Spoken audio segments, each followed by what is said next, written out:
how come one religion calls God by another name, another one calls him by another name, and there are different characteristics and different instructions? Because the practice of you coming to God, the rites of practice of relating with God is what we now refer to as religion.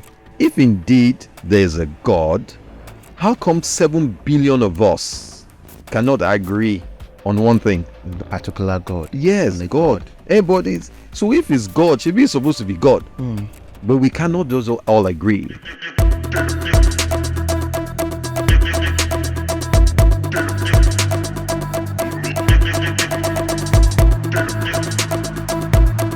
Hi friend, my name is Olumide Louis and welcome to another episode of Olumide Louis and Friends. And please don't forget to subscribe to my YouTube channel, Olumide Louis. Today with me on this episode, I have again my dear brother, my friend, my blood, my brother, Don T. Tony Awobode Roland. Hi Tony. Yeah, hi, Olumide Louis. Yes. Having a great time already. It's coming the way you offer. Mighty.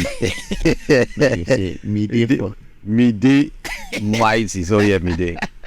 My blood, my brother. Yes, brother. Pleasure having you. Yeah. How are you? Very well. How you doing? Great. Looking good. Amazing. The Don. You too. The Don. Mighty. The Don. Mighty. Yeah. Wow. It's a privilege every time to just share our experience with us. Not just a privilege, it's an opportunity as well.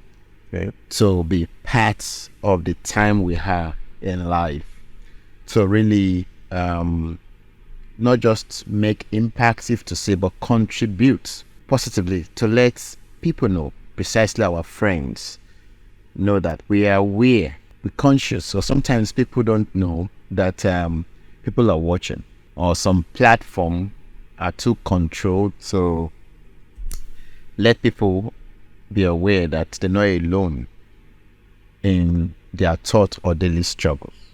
True. You know, and that's one of the benefits of platform like this, is to really make someone feel finally someone is hearing me. I've been heard compared to other contemporary media controlled by the government and all that due to the census. So that's one of the benefits of this program, and that's the interesting part of it, because we can just say that it is in a very good way without meaning any harm, because there are things happening around us, especially real life issues, like we say, in the limelight of God. One of the things that we often say, it's the confusion between God and religion in our society. You know, is religion the will of God, or relationship with God the will of God?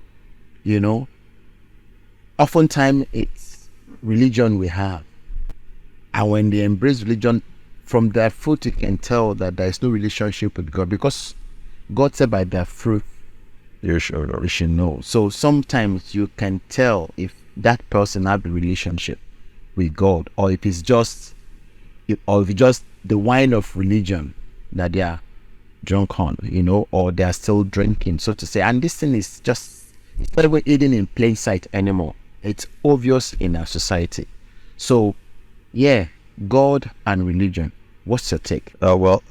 This subject is as controversial as it gets. Matter of fact, it will ruffle a lot of people's feathers, whether as individuals or organized setting. God is God. Religion is religion. Absolutely two different things. I once expressed my thoughts about God in my Facebook. I use my Facebook to talk. I call them my thoughts on the video. So I've had the period of thought that had lasted over 25 years trying to understand God. So of course we cannot exhaust it in one one podcast, but let's try and build a foundation by saying we don't even understand yet who God is. All right. So for me, when I went in search of God through religion, I found out that there were problems. You understand? So by the religion I was born in, so maybe I could reflect that in this podcast. I was born a Christian. So they told me about God. Yeah, I know God. I gave my life to Christ, believing, of course, that's God, the religion. The concept of Trinity, I'm talking based on my own religion, yeah. The concept of Trinity, yes, I thought I understood it. And then I searched other religion, like Islam. We have the contemporary religion that we have, Islam. I also try to see what the other guys are saying. So of course there's Hinduism, there's Buddhism. So, okay, so what exactly is God? How come one religion calls God by another name, another one calls him by another name, and there are different characteristics and different instructions? Because the practice of you coming to God, the rites of practice of relating with God is what we now refer to as religion. Right? So how come, if indeed there's a God, how come 7 billion of us cannot agree on one thing? The particular God. Yes, God. Everybody's. So if it's God, should be supposed to be God. But we cannot just all agree. And then one will say, okay, I think we know the God. We're the ones showing you the God. One will say, no, I'm the one that has the custodian. It's only through me that you can see the God. And then there are promises. And so yeah, just trying to give a preamble. So I was in a dilemma. So when I took up religion and I said I wanted to know God, that's where, I don't want to call it problem. Yeah. But that was where the situation or problem kind of started. So the first thing that I encountered was an inspiration that I believe is from God, that says, when you know me, everything you knew or you thought you knew, you will have to rethink it. So whatever the concept of God that you think you know, if you truthfully in your religion, I'm not saying leave your religion or go and stand by the mountain and say, God, yeah, search, check the history of religion, check who God is, even your holy books, check what God says he is, then you understand God. So from what I realized that through religion, we have described God in our own version. In various versions. So who is God? God is who we believe, will say, made the universe. That's some people's universal thought of God. Some will say is that entity that created us. You see, it's no more universe. Some will say, no, God didn't create the universe. So we'll say, no, God not one that created us. Okay. Then some will say, no, the one that owns not just this life, that owns the afterlife. But where is the proof? So what do I think God is? From my last, I said God, gods, and you. God, gods, and you. So ye are gods. From the Holy Scriptures, it says ye are gods. Then Jesus emphasized it later in John 10 when he was telling them that he was there before all things, and then he was now there. And I was like, he now says, but I have told you, referring to what he said in the book of Psalms, that but I said. So that means that record of Psalms, whosoever that God was that was talking to the people at that time, is the same person Jesus is claiming to be. And in this person at that time. In the person at that. So he says, I've said it. Ye are gods. So I'm claiming, okay, why did he say we are gods? Oh, because he created us. And then in the book of Genesis, it says, let us create man in our own image. So there was a plurality of that word, let us. And you know, we're speaking English, so we forget all these things. The original translation was in Hebrew, or the languages before Hebrew. So what's that God is Elohim. Elohim is not one word. Elohim is a plural. So from my own little understanding, I started to realize that obviously God, who we refer to as God, has a congregation, or let me use the word, a society, a gathering, a collection of people like him. Obviously, if as it is above is on earth, we have a society on earth. We have a president. We probably have a king. He has subjects. You will definitely have princes. You will have heir apparel. You know, once a king dies, we know the queen. God bless the queen, they say. And now it's Charles. God bless the king. So obviously there must have been some kind of hierarchy for them to say, let us. Let us.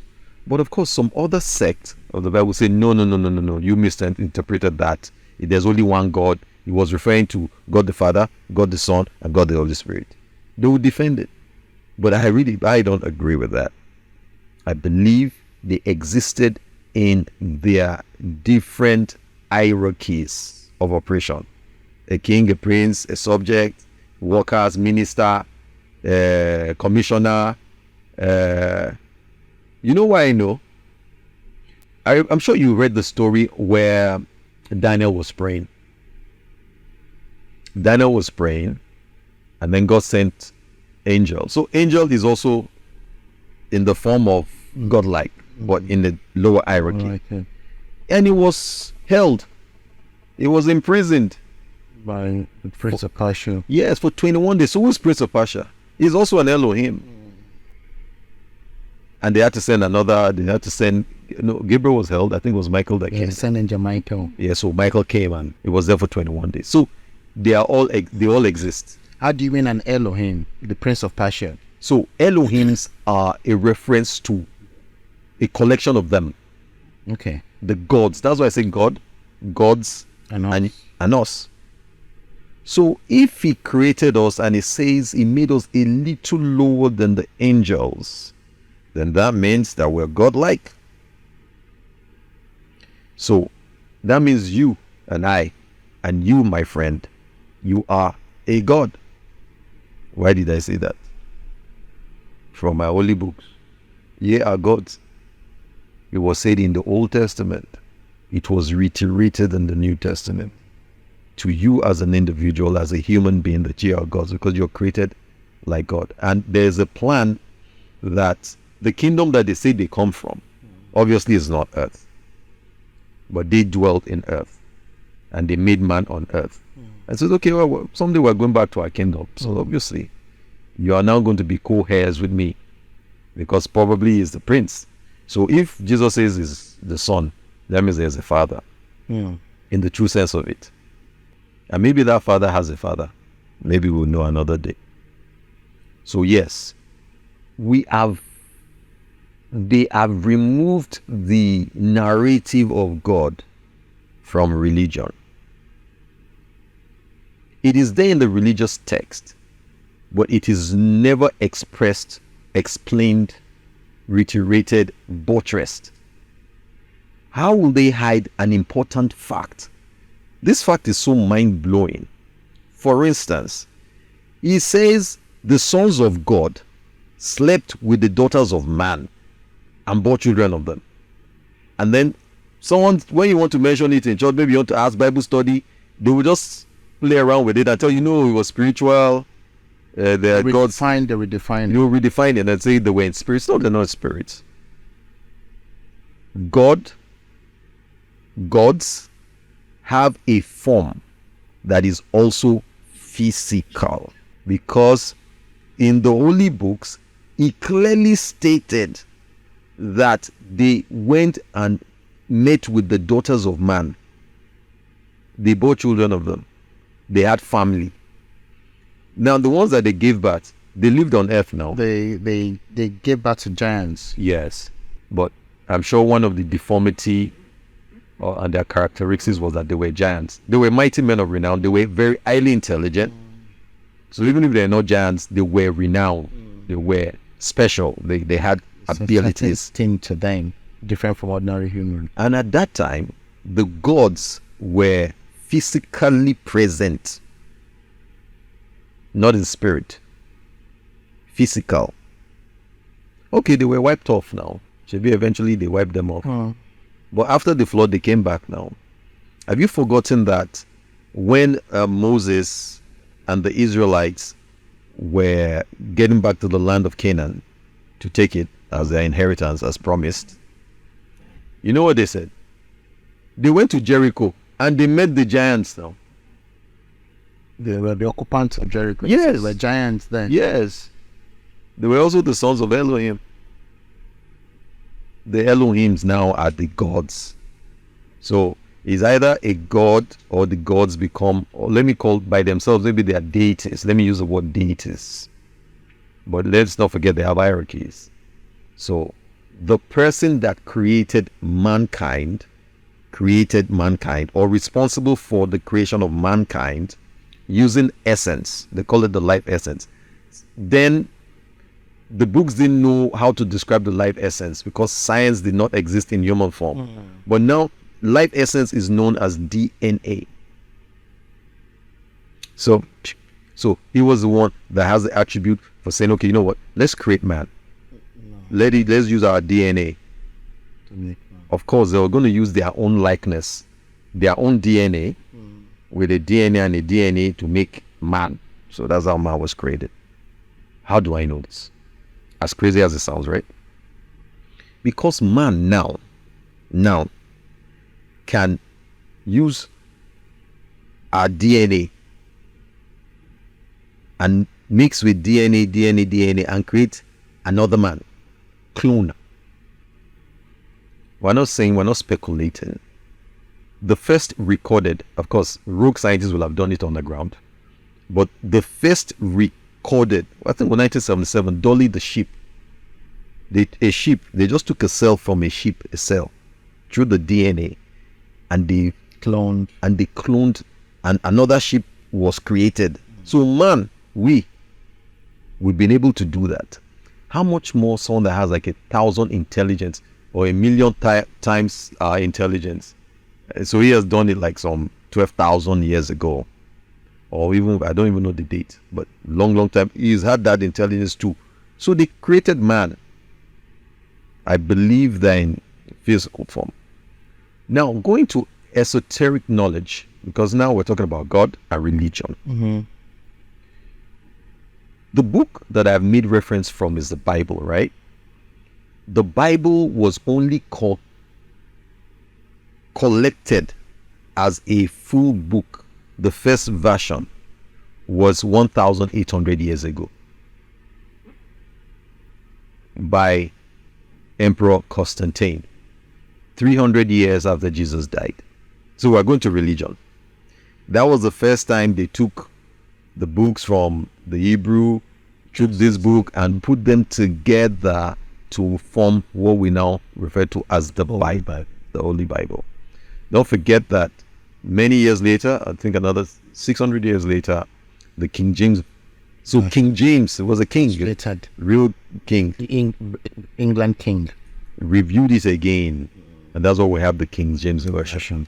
Now, as holy, with reverence to the Prophet Muhammad, sallallahu alaihi wasallam, as revered, is not up to 1,600 years ago, the Quran.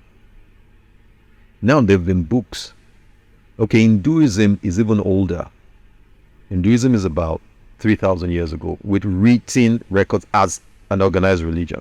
Older than Islam, older than. They wrote about gods now. Now, there were books that were written 4,000 years ago. There were records of 6,000 years ago. There were records of 8,000 years ago. The Emerald Tablet. You have the Eluma Elish. You have the Lost Book of Enki. I mean, some of these books, the Lost Library of Alexandria, these books, they're not books. They're ancient writings. They call them cuneiform. People could not read cuneiform. But now you have knowledge. You have computers that can translate cuneiform. So they are finding these archaeological digs. Oh, and then they find a mysterious book that they attributed the person that created man, and they say it's his library, is his diary. And then he wrote down everything and they explained the whole thing, how he created man. So do you believe that or do you disregard it? So to me, as you've asked the question, God and religion, I will look at the attributes of the writings of 8,000 years ago. Ancient Sumerian, just like we're in Nigeria now. 100 years ago, no, Nigeria is how many years old now? Okay, 200 years ago, there was no Nigeria. There was nothing called Nigeria 200 years ago. Nigeria as a country. Yes. By name. By name. People were. There were regions now. Okay, shall I blow your mind? At least I know of Ibadan. 300-400 years ago, there was no Ibadan.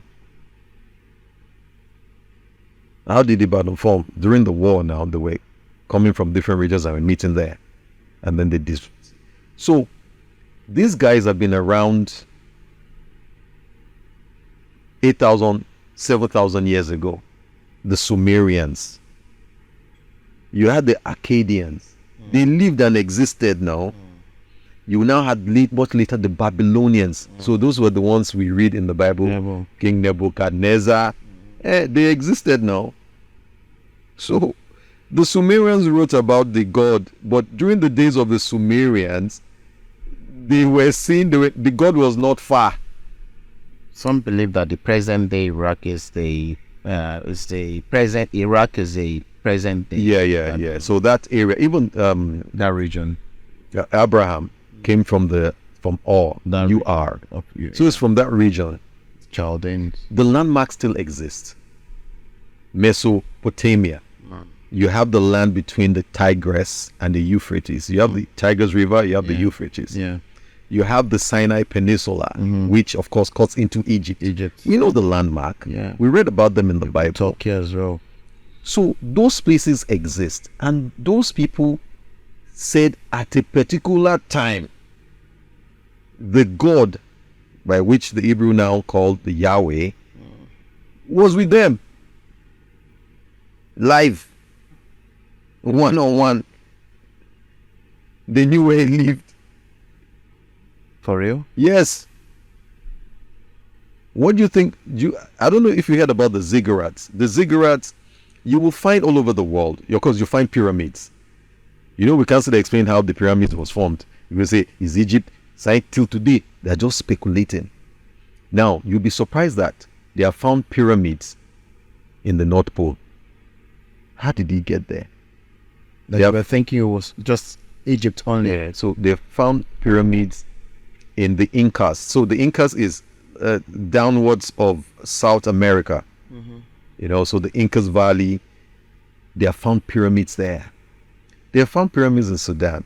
They have found pyramids in China. Remote locations that they didn't know exist. Some have been buried, but they are finding them. So in some of those books that were written 6,000 years ago, 8,000 years ago, in fact, there was one part where in the writing, they went to commission one of the pyramid. Interesting. And they wrote it clearly. The poems they sang, who attended the things, who gave the opening speech, they wrote all the Elohims, all their names. It was from those books that some of us will now understand that, oh, Yahweh had a brother. God has a brother. What was going on with them? Oh, they were contesting there was an issue. What was the issue? One was responsible for making sure their mission on earth was accomplished. Maybe they came for gold. These are esoteric knowledge. We will talk about other religion. I'm just telling you one point of view. So they came for gold, and one decided, they all revolted and said, This you read, though. yeah, read, well read, researched over 20 years. Okay. And this other one says, okay, you know what? These people, our beings, the Elohims are complaining.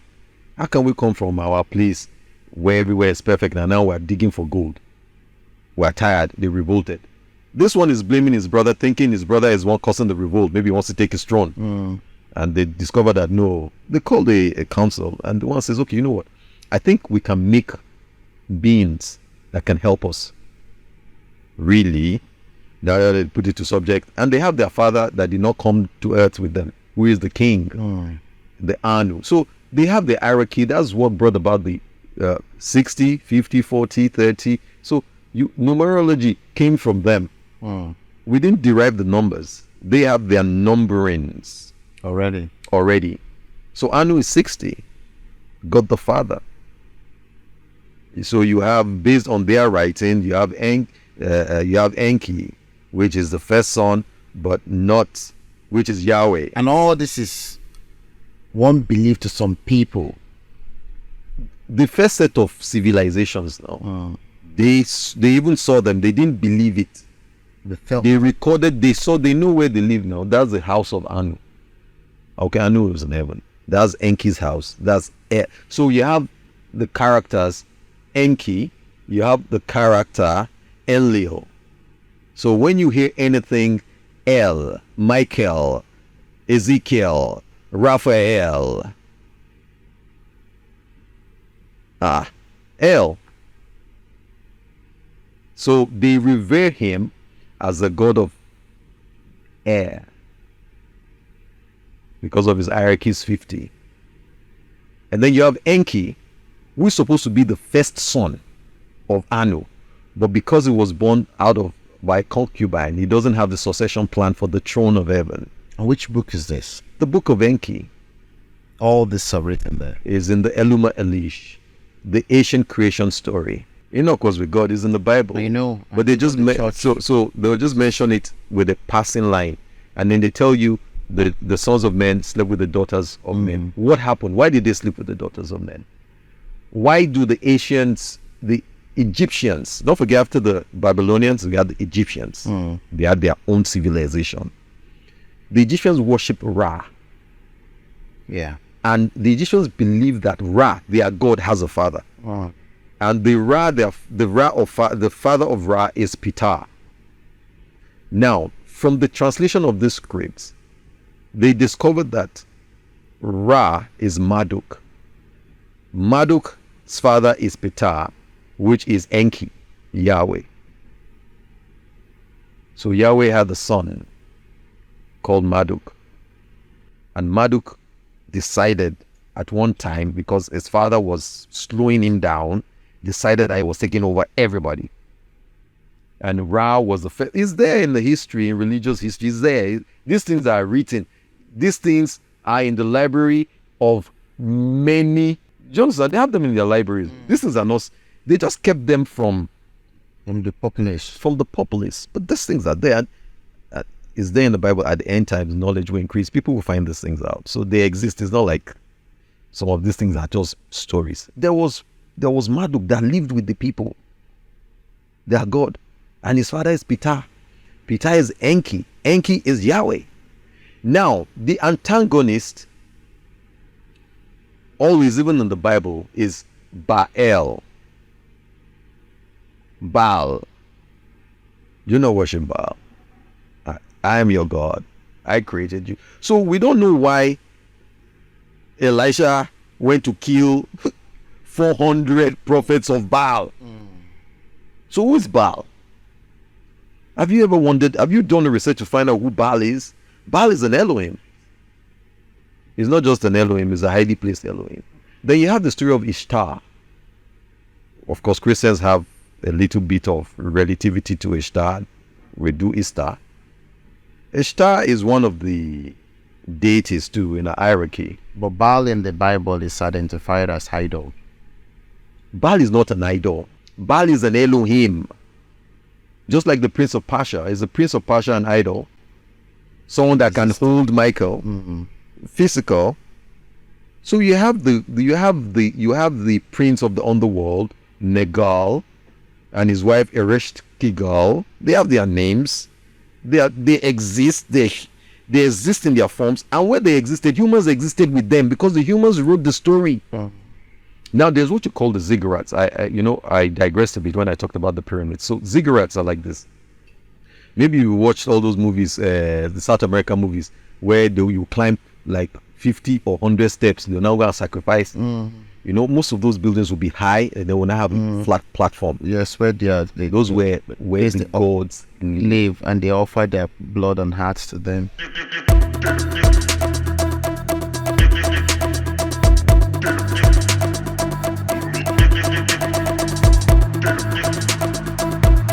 Marduk is the first son of Yahweh. He is there, is known. He has his statues. He has his records. His record of where he reigned, where he defeated, what caused the war. And he was alive during the time they were alive physically during the time of Abraham.